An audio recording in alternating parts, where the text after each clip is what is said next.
Shooting করছি সেই সময় সব ভিজে গেলেও চুলটা ভিজে গেলে খুব চাপ আর কি জীবনে। অ্যাকচুয়ালি ভেতরে ভেতরে খুব সিম্পল, খুব সুইট, খুব কিউট। তো এরকম একটি ছেলে প্রেমে পড়তে চায়। শুনলাম চূর্ণী গাঙ্গুলির ব্যাপারে কৌশিক গাঙ্গুলি বলছে, তো আমি সেখানে কে? আমি এতগুলো আংটি আমার জীবনে পরিনি, যতগুলো আংটি রাহুলদা পরিয়েছে আমাকে। দেখো, আমাদের পৃথিবীতে বা আমাদের জীবনে যদি কিছু অভাব থেকে থাকে পোস্ট কোভিড, সেটা ভালোবাসা বা প্রেমের আমার মনে হয়। জেনারেলি লোকেরা আমাকে খুব সিরিয়াস রোলসে দেখতে অভ্যস্ত, অনেক সময় সিরিয়াস আর ডার্ক রোলসে দেখতে খুব অভ্যস্ত। রম কম করেছি, এমন না যে করিনি, but very few and far between, কয়েকটাই করেছি। সো রাহুলদার সাথে অনেকদিনই আমার কাজ করার ইচ্ছে ছিল, আমরা এটা নিয়ে অনেক আলোচনাও করেছি একসময়। এটা ফাইনালি একটা সিচুয়েশন দাঁড়ালো যেখানে আমরা একসাথে কাজ করছি এবং খুব মজায় কাজ হচ্ছে। And this gonna be special, খুব মজার একটা জিনিস বেরোতে চলেছে।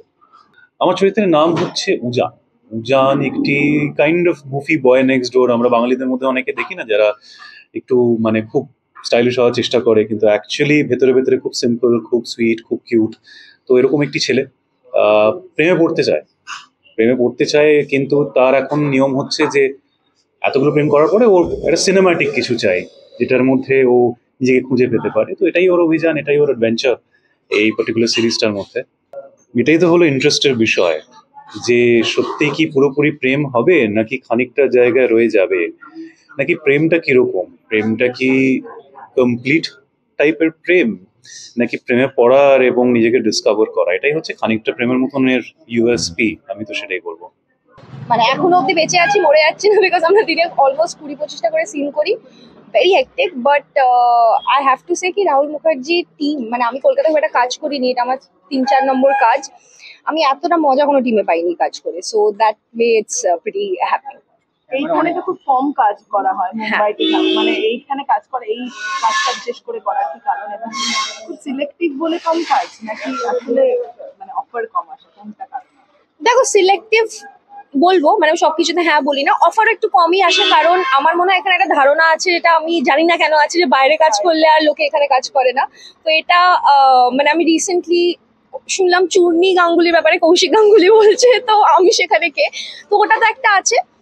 আর এখানে কাজ করার, দেখো বাঙালি তো, মানে মানে আমার ভাষাটা বাংলা ভাষা, তো আমি নিজের ভাষায় কাজ করে যে মজাটা পাই, আমি হিন্দি ভালো বলতে পারি, এখন তেলেগুও বলতে পারি, ইংলিশ বলে নি, কিন্তু নিজের ভাষায় কাজ করে যে মানে আমাকে অত ভাবতে হয় না, মানে তো ওইটার জন্য মেন রিজন বাংলায় কাজ করা, যে নিজের ভাষায় এসে কাজ করবো। আর মা বাবা এমনিতেই খুব একটা তেলেগু তামিল বুঝে উঠতে পারে না, তো ওদেরকে খুব সাবটাইটেল দেখতে হয়, তো ওদের জন্য এটা করা, যে যাতে ওদেরকে ওই চাপটা না নিতে হয় যে কি বলছে, আগে সেটা বুঝি।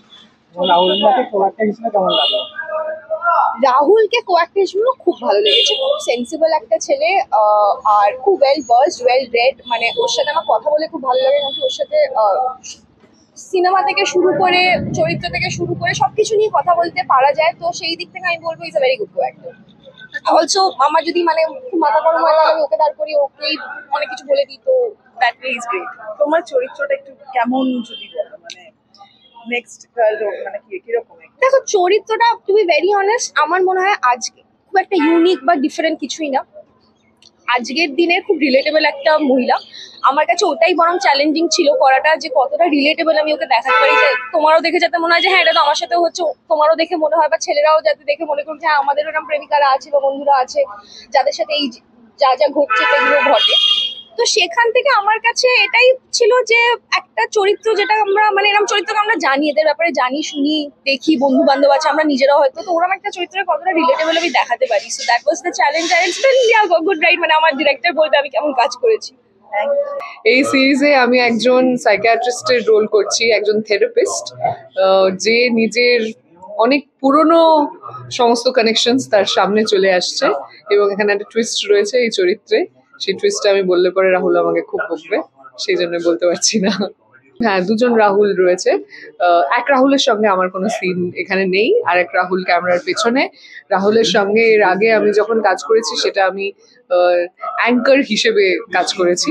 এই প্রথম রাহুলের কোনো কাজে আমি একটা প্রপার একটা চরিত্রে অভিনয় করছি, খুব ভালো লাগছে।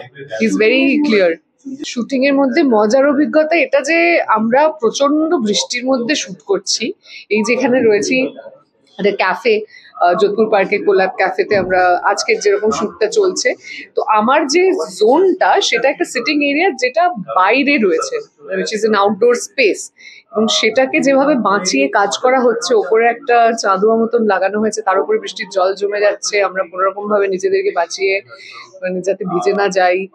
সবাই জানে যে মেয়েদের ভিজে যাওয়ার মধ্যে, বিশেষ করে যদি যখন আমরা কোনো চরিত্র প্লে করছি বা শুটিং করছি, সেই সময় সব ভিজে গেলেও চুলটা ভিজে গেলে পরে খুব চাপ আর কি জীবনে, হেয়ার স্টাইলটা বারবার এদিকে ওদিকে হয়ে যাচ্ছে। তো আমার চরিত্র হচ্ছে শ্রেয়া। শ্রেয়া একজন নিউমারোলজিস্ট, অ্যাস্ট্রোলজিতে প্রচন্ড বিশ্বাস করে। আমি এতগুলো আংটি আমার জীবনে পরিনি, যতগুলো আংটি রাহুলদা পরিয়েছে আমাকে। তো প্রচন্ড বিশ্বাস করে, এবং স্টোন এইটা বীজ যারা পড়ে তাদের মানে ও প্রচুর বীজ পড়ে আর কি, কার্ডস নিয়ে, ট্যারো কার্ড নিয়ে থাকে। তো প্রচন্ড এটা বিশ্বাস করে, এবং সেখান থেকেই ও মোহনার প্রতি খুব প্রোটেক্টিভ। আর শ্রেয়া আর মোহনা একসাথে একই ফ্ল্যাটে থাকে, তো মোহনার প্রতি খুব প্রোটেক্টিভ, এবং ও চায় সবসময় যে মোহনা যাতে ঠিক পথে যায়। মানে ও এত মোহনার যেটা হয় আর কি, আমাদের সবারই একটা করে দিদি থাকে বা একটা করে বোন থাকে যারা সবসময় এটা করে যে এটা করবি না, ওটা করবি, ওটা করবি না, ওটা কিন্তু তোর খারাপ, এটা কিন্তু তোর জন্য খুব ভালো, এটা কর। তো সেই রকম একটা জায়গা থেকে আমি সবসময় মোহনাকে অ্যাডভাইস দিতে থাকি বা বলতে থাকি, খুবই প্রোটেক্ট করতে থাকি যে এইগুলো যেন সব ঠিকঠাক ইকুয়েশনে থাকে তোর। তো একটা সময় আমার উজানকে ভালো লাগতো না, কিন্তু তারপর ইভেন্চুয়ালি উজানকে ভালো লাগতে শুরু করে, কারণ ও ভালো ছেলে, শ্রেয়া বুঝতে পারে। এবং তারপরে প্রিয়ম, মানে যেটা দুর্বার প্লে করছে, প্রিয়মের সাথে শ্রেয়ার একটা ইকুয়েশন তৈরি হয়, এবং সেই জায়গা থেকে শ্রেয়া আর প্রিয়ম উজান আর মোহনার মিলন ঘটায়। রাহুলদার পরিচালনায় কাজ করতে খুবই ভালো লাগে। এর আগে দুটো কাজ করেছি, তো এটা 3 নম্বর আমার। তো এটা বেসিক্যালি একটা রমকম, আর রমকম আমার নিজের খুবই পছন্দের একটা জনর অভিনয় করার ক্ষেত্রে। তো কারণ অনেক অনেক মানে মজা করা যায়, কমেডি রয়েছে, আর কমেডি আমার করতে ভালোই লাগে। তো সেই জায়গা থেকে একটা উত্তেজনা রয়েছে, এবং আমরা অনেকদিন শুটও করে ফেলেছি, এবং খুবই ভালো লাগছে শুট করে। শুটিং এক্সপিরিয়েন্স খুবই ভালো। যারা কো অ্যাক্টর রয়েছে, টেকনিশিয়ান যারা রয়েছে এই ইউনিটে, সকলে খুবই ঠিক করছে। খুবই আমাদের মানে খুবই টাইট শিডিউল, খুবই তাড়াহুড়ো করে আমাদের কাজ করতে হচ্ছে। তো সেই জায়গা থেকেও আমরা খুবই সাহায্য পেয়েছি ইউনিটের থেকে, এবং খুবই ভালো কাজ হচ্ছে। আশা করি দর্শকের খুব ভালো লাগবে, খুব মজার গল্প। সো বেসিক্যালি এই সিরিজটার নাম খানিকটা প্রেমের মতো। এই সিরিজটা প্রথম একটা সিরিজ যেটা আমি লিখিনি, বা এই লেখাটা আমার নয়, এটা সদীপ ভট্টাচার্য যে ছবি বিশ্বাস লিখেছিল আমার সাথে, তার লেখা একটা গল্প। পরবর্তীকালে সায়ন্তন ধারা আর অরিত্র সেনগুপ্ত ওরা দুজন মিলে এটাকে ডেভেলপ করে, স্ক্রিন প্লে ডায়লগস লেখে, এবং তারপরে তিনজনে মিলে এসে বলে যে ওরা চায় আমি ডিরেক্ট করি। খুব এক্সাইটেড হয়ে পড়ি, প্রেমের যেহেতু সিরিজ, এবং শুধুই নিছক একটা প্রেমের গল্প। তো এরম তো সিরিজ খুব কম হয়, স্লাইস অফ লাইফ, হ্যাপি, কোনো যুগ ঝামেলা নেই, কোনো ক্রাইম নেই, থ্রিলার নেই, কিচ্ছু নেই, মিষ্টি একটা প্রেমের গল্প। খুবই এক্সাইটেড হয়ে পড়ি, এবং পরবর্তীকালে প্ল্যাটফর্মে একটু কোলাবরেট করে, এবং তারপর আমরা প্ল্যান করি যেটা বানাবো। সুন্দর করে একটা স্ক্রিন প্লে লেখা হয়, প্রি প্রোডাকশন হয়, অ্যান্ড ফাইনালি আমরা শুটে পৌঁছে যাই। দেখো, লেটস বি ভেরি অনেস্ট, মানে মেঘা প্রচন্ড ভালো অভিনেত্রী। সত্যি ও বাংলায় খুব কম কাজ করেছে, সাউথে বা বম্বেতে ওর বেশি কাজ করার সৌভাগ্য বা সুযোগ পেয়েছে। বাট ওর সাথে কাজ করতে পেরে খুবই ভালো লেগেছে। এবং সাথে রাহুল, দেখো রাহুলরা তো এমনি খুব ট্যালেন্টেড হয়, তো সেই জায়গা থেকে রাহুলের সাথে কাজ করতে খুবই ভালো লেগেছে। না, বাট অনেস্টলি রাহুল দেব বোস ও সত্যি চমৎকার অভিনেতা, এবং যেহেতু ও আগে সহকারী পরিচালক হিসেবে কাজ করতো, সেহেতু ওর টেকনিক্যালিটিস এবং ক্যামেরা বোঝা এবং শুটিং এর লজিস্টিক বোঝা, যেটা খুব ইম্পর্টেন্ট হয়ে যায় এরকম ছোট বাজেটের কাজে, তো সেইটা খুবই মাথায় রেখে ও কাজ করে, এবং চমৎকার অভিনেতা। খুব সুন্দর করে দুজনে মোহনা এবং উজান চরিত্রটায় অভিনয় করে যাচ্ছে। দেখো, আমাদের পৃথিবীতে বা আমাদের জীবনে যদি কিছু অভাব থেকে থাকে পোস্ট কোভিড, সেটা ভালোবাসা বা প্রেমের আমার মনে হয়। চারিদিকে ঝগড়া, অশান্তি, চেল্লামিল্লি, একে অপরের সাথে ঝামেলা, এই সবই তো চলতে থাকে। তো সেই জায়গা থেকে যখনই আমি সিনেমা বানাবার কথা মাথায় আসে বা সিরিজ বানাবার কথা মাথায় আসে, আমার মনে হয় যে একটা ভালোবাসা বা প্রেমের ছবি বললে মানুষ এন্টারটেইন ফিল করে, and on the same time মানুষের মন ভালো হয়ে যায়। তো তাই আমার মনে হয় যে পোস্ট কোভিড মন ভালো করার একমাত্র রসদ হচ্ছে মিষ্টি প্রেমের ছবি।